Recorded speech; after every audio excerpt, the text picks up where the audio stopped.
The team here at Kings Park and Botanic Gardens in Perth do an amazing job breeding new plants with a strong link to the well-being of our environment. And I'm here to have a look around and see what they're up to.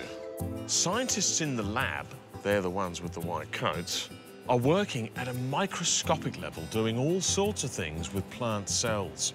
To be honest, it's way beyond my level, so I need to chat to senior plant breeder Digby Grounds. So this is all looking very scientific, Digby. What exactly do you do here?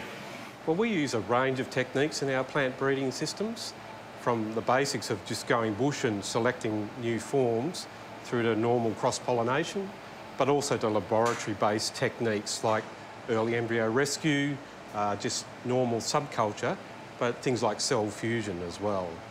So cell fusion, that means you're joining two cells together? Well, eventually, but, we take the two parent plants and through a number of processes, we reduce them to a single cell in the lab, and then we fuse those cells together with an electrical field, and then we grow that fused cell, that fused hybrid cell, back up into a whole plant. OK.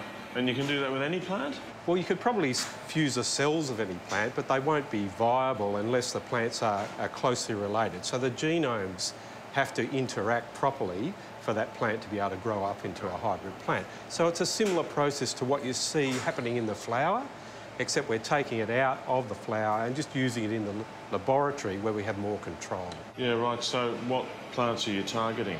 Well, at present we're targeting the wax flower. And Geraldton wax. The Geraldton wax, yeah. And a related genus that grows here in Western Australia called Verticordia. Okay. And the reason is Verticordia has amazing brightly coloured flowers, and we want to bring that bright flower colour into the Geraldton wax. And why would you do that?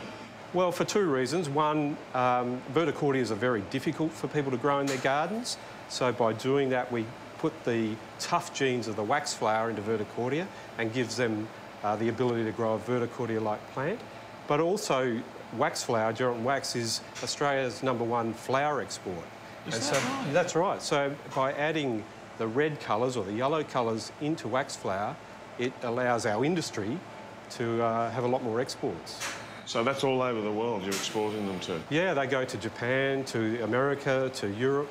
They're also grown over there as well as a cut flower. Wow, terrific.